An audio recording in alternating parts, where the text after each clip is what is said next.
G'day you mob and welcome to Aussie English. I am your host Pete and my objective here is to teach you guys the English spoken down under. So whether you want to sound like a fair dinkum Aussie or you just want to understand what the flippin' hell we're on about when we're having a yarn, you've come to the right place. So sit back, grab a cuppa and enjoy Aussie English.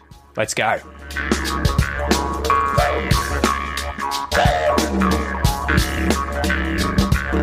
G'day guys, what's going on? Welcome to this episode of Aussie English, the number one place for anyone and everyone wanting to learn fair dinkum Aussie English, Australian English, the dialect of English that we use down under. Now, as I said last episode, it does overlap a great deal with all other dialects of English. So if you are someone who has learnt British English or American English, South African English, New Zealander English, British, I've already covered British, Irish English, Scottish English, any of these other dialects, and you are interested in Australian English, and you're worried about, oh my God, if I learn Australian English, will people still understand me?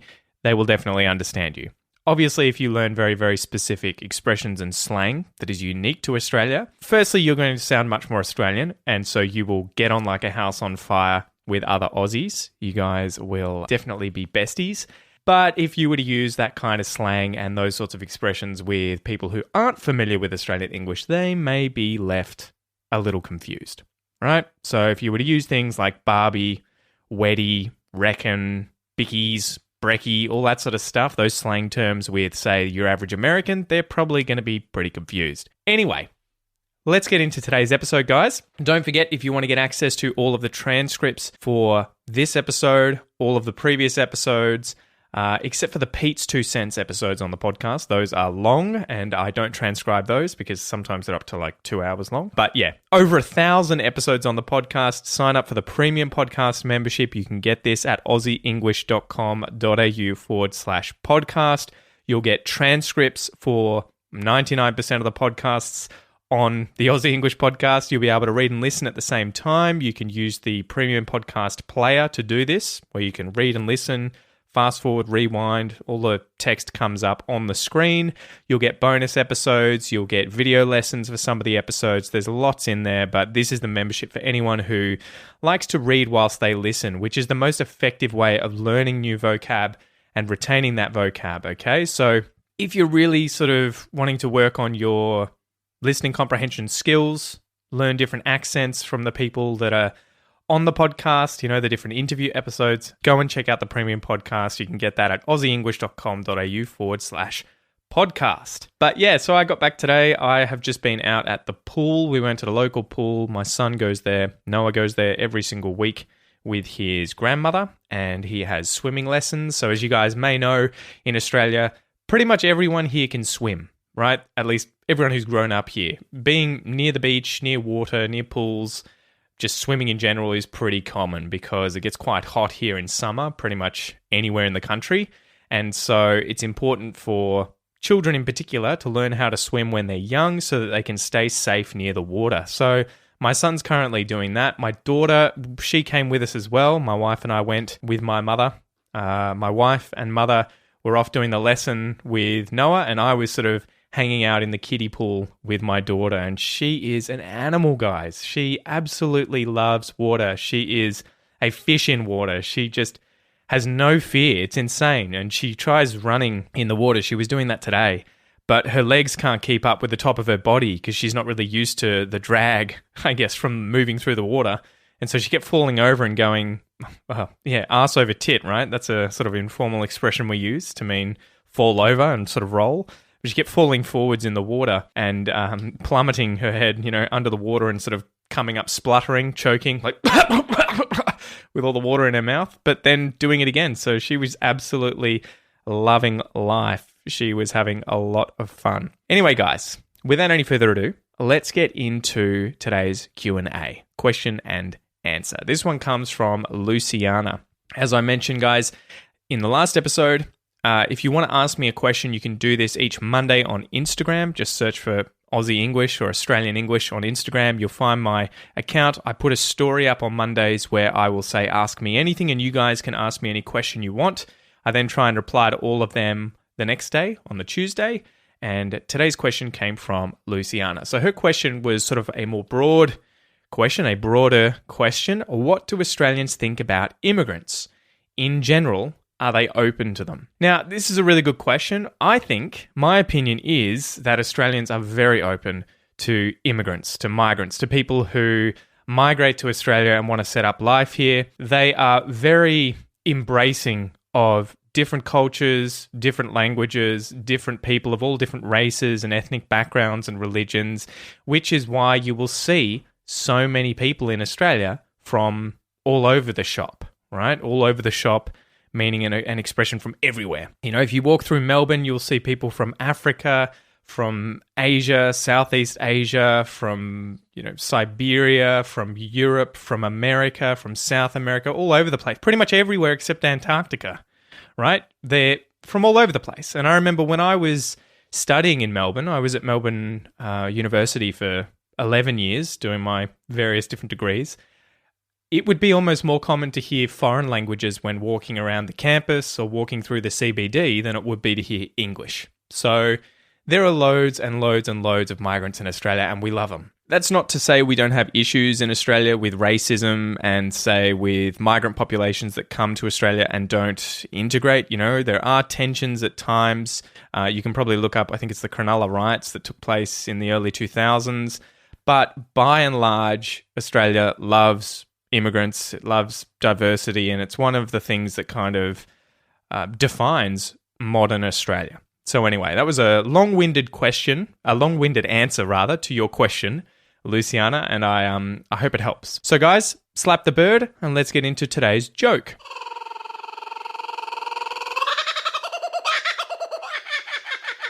So today's joke is, why does the ghost always need more books? Why does the ghost, right, like an apparition of a person, someone who has died and is still around, they're sort of transparent, maybe they can go through walls, they are a ghost. Why does the ghost always need more books? Because she goes through them too quickly. Do you get it, guys? Because she goes through them too quickly. She goes through the books. All right, so a ghost is an apparition of a dead person which is believed to appear or become manifest to the living, typically as a nebulous image, right? Casper the ghost, the white little kid, Casper the ghost. But to go through something, this is an interesting phrasal verb. It can mean to literally pass through something, right? So Casper the ghost could pass through walls. But if you go through something, it can also mean to consume something rapidly, to use something, to complete something quickly, to go through that thing. You complete that thing entirely. So you can go through several books, right? Meaning you've read them all, finished them all. You could go through a TV series. You could binge watch that TV series. Recently, I binge watched Better Call Saul. I watched 5 seasons of that in a week and a half. So good. Absolutely amazing. Good TV show. Better Call Saul. Check that out. But I went through that TV series very quickly. You could go through all the food in your fridge, right? Meaning you completed eating all of it. You consumed it all. Okay, so that's the joke. Why does the ghost always need more books? Because she goes through them too quickly, right? She could literally pass through the book, but she could also complete the book. She could finish reading it. So let's go through the expression today, to read between the lines. To read between the lines. We'll go through the different words in this expression, what it means, maybe where it's from and some uses of it. Then we'll go through a pronunciation exercise and a little listening comprehension exercise at the end too. So to read between the lines, if you read something, to read something means to look at and comprehend the meaning of written or printed matter, right? By interpreting the characters or symbols which it is composed of. So you read a book, you read a magazine, you read a sign. I'm sure you'll know what read means. Between something, this is at, into, or across the space separating two objects or regions.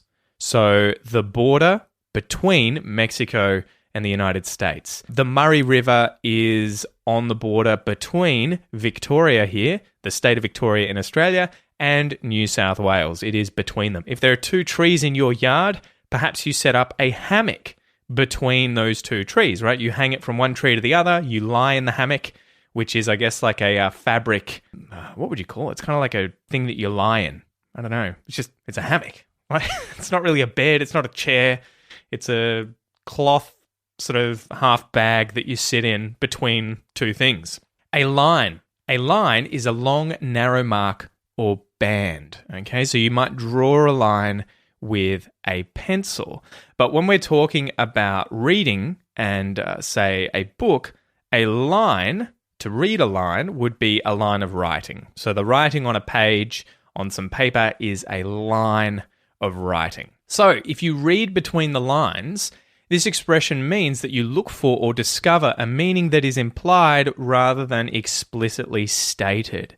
So it's kind of like I imagine you would be reading a book and it says something in the book, but you have to kind of interpret what's being said to work out what it actually means, right? So the writing is implying something but not explicitly stating it, so you have to read between the lines of text on the page to work out what's being said, right? So you discern a meaning which isn't obvious, which isn't explicit, it's implied. So I went over to phrase.org.uk. This is a great website if you guys want to look up the origin of different expressions, where they came from and some examples. And I looked for the origin of read between the lines. And it said, this expression derives from a simple form of cryptography in which a hidden meaning was conveyed by secreting it between lines of text. It originated in the mid-19th century and soon became used to refer to the deciphering of any coded or unclear form of communication,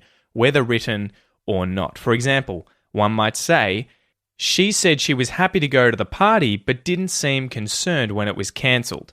Reading between the lines, I don't think she wanted to go in the first place. The first example that I can find of this being used in print is from the New York Times in August 1862 as, quote, Earl Russell's dispatch does not recite the terms of the note to which it is a reply. The letter assumes a somewhat enigmatical character, and the only resource we have is, as best we may, to read between the lines of this puzzling but important communication of the British Foreign Secretary. So there you go. Let's get into 3 examples of how I would use the expression to read between the lines in day-to-day life. So example number 1.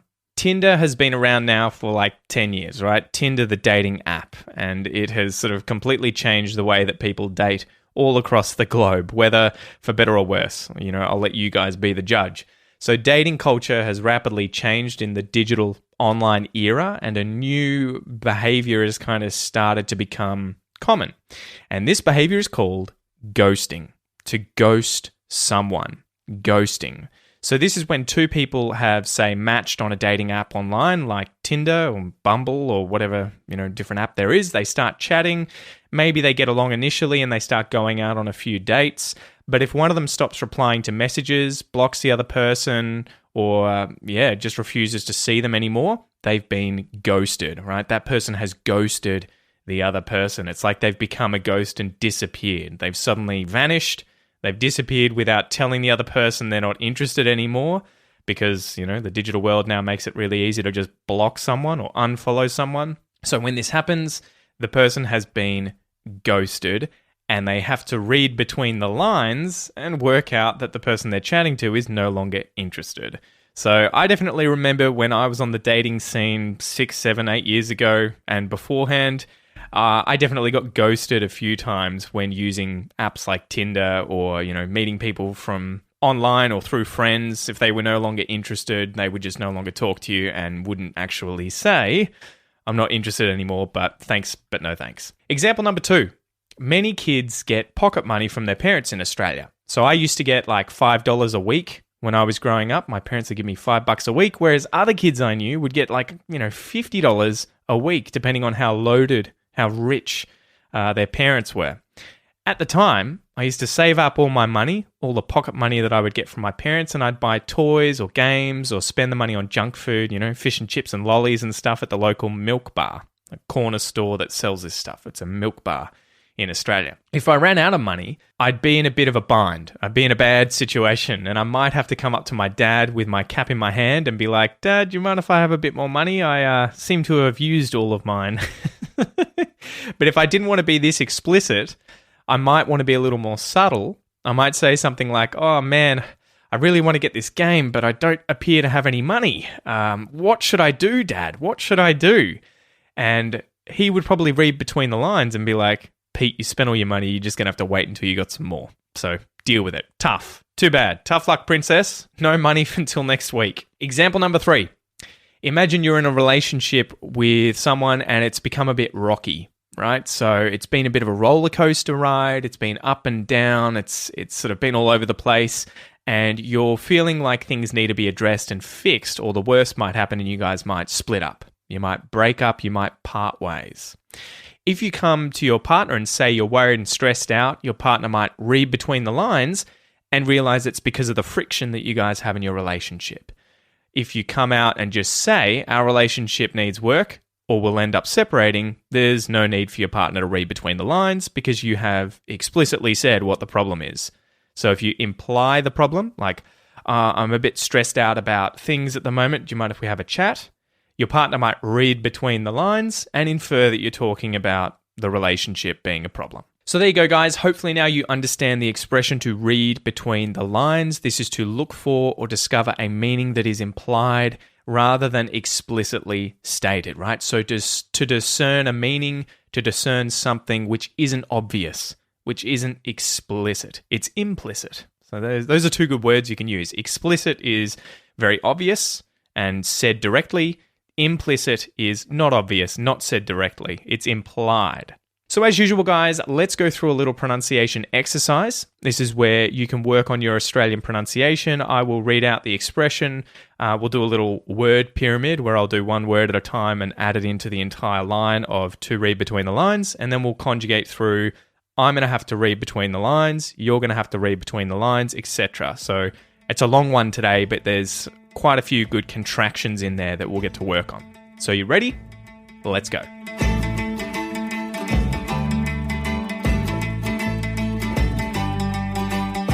Two, to read. To read between. To read between the.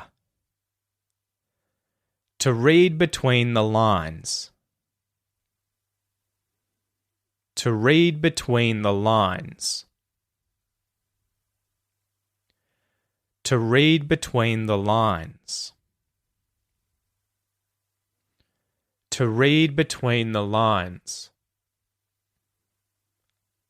To read between the lines. Good job. Now, quickly before we go through the sentence, we'll conjugate out. To read between the lines. Can you hear where the stress is? Which words, and with the word between, where there are multiple syllables, which syllable is being stressed? So I'll say it a few times, just have a listen. To read between the lines. To read between the lines. So you might hear that pattern, that rhythm of da-dun, da-dun, da-dun. Right? So it's that second hit on each syllable in this line that's getting stressed. To read between the lines. And to, and the be in between, and the all get the schwa. To read between the lines. So practice that. And now we're going to go through the phrase, I'm going to have to read between the lines. And I want you to pay attention what happens to going to and have to in this phrase. Okay, so I'll say it and then we'll discuss it. I'm going to have to read between the lines.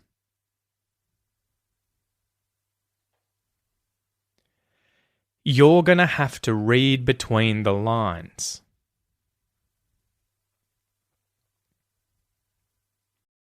He's going to have to read between the lines.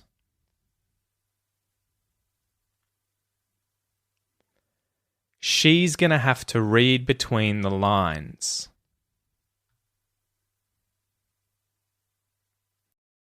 We're going to have to read between the lines. They're going to have to read between the lines. It's going to have to read between the lines. Great job. Now, as I always tell you guys, with I'm gonna, I am going to, We can contract this to just I'm gonna. So you could say I'm gonna have to read between the lines. But quite often in Australian English, we'll take it a step further, and instead of saying I'm gonna, we'll say I'm gonna have to read between the lines. And then with the rest of the different pronouns and sentences there, it's going to be you're gonna, he's gonna, she's gonna, we're gonna, they're gonna, it's gonna. So I'm gonna, and then you're gonna, he's gonna, she's gonna, we're gonna, they're gonna, it's gonna. Okay, so hopefully that makes sense. But these are some really cool rules that if you can learn these and learn to use them, you'll sound much more natural in English. So what's happening to the word to in these sentences? Going to, have to. It combines with the previous word. So they join together. So you'll get gonna instead of going to, and have to instead of have to. The interesting thing with have to, when these join together, you will notice that the V sound, the voiced V sound, becomes an F sound, an unvoiced F sound. So you'll hear have to. I'm going to have to read between the lines. You're going to have to read between the lines. And the ends here, gonna, have to, because they're within a sentence, the sound is the schwa. Gonna, have to. Gonna have to. Gonna have to. I'm going to have to read between the lines. You're going to have to read between the lines.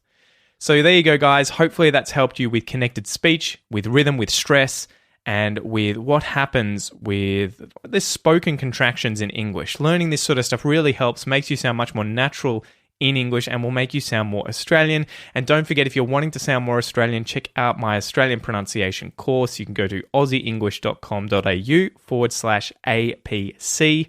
Sign up for that. You'll be able to learn the IPA, the International Phonetic Alphabet. You'll go through all the different lessons about the different vowel sounds and consonant sounds in English. And then there are 25 advanced lessons on the Australian R, on linking, the dark L, everything like that. So go check it out. Anyway, last section here today. It's been a bit of a long episode, so I just realized that I've included Wolf Creek twice in a row. So forgive me for that, guys. I'll try not to do it again in the future. I wrote these episodes one after the other over a period of weeks. Anyway, so Wolf Creek again, we had it last week. I'll save you the excerpt. You can go listen to last week's episode if you want to hear about this. It's effectively a horror TV show set in the Australian outback, okay? So the rules of the game, guys, I'm going to play a clip for you 2 times. Your goal is to listen and write down what you hear being said. This is a great way to train your listening comprehension, and remember, you'll be able to check your answer if you download today's free worksheet, which you can get on the website, or if you have the premium podcast membership, just look at the transcript and the words will be in there, okay? So are you ready to go? Here's the first playthrough. I got the gear to fix this back at my joint, right? So I can tow you back there, we can do the business, and then you're on your way, eh? What do you reckon? It's up to you. How'd you go? Did you get it all? Time for a second playthrough. I got the gear to fix this back at my joint, right? So I can tow you back there, we can do the business, and then you're on your way, eh? What do you reckon? It's up to you. All right, well, that's it from me today, guys. Thanks for joining me. Don't forget, if you want to read whilst you listen, check out the premium podcast membership. Again, you can get that at aussieenglish.com.au/podcast. All my other courses and the academy and all the other information's up there. And besides that, guys, if you could, please leave a review for the podcast on whatever podcast application you're using to listen to this on. It'll really help me. So if you're enjoying the podcast, please give it an honest review. And leave a little written review. You know, say g'day, and I might start reading these out on the podcast too. So, thanks so much, mate. It's been a pleasure, and I will chat to you next time. Tooroo.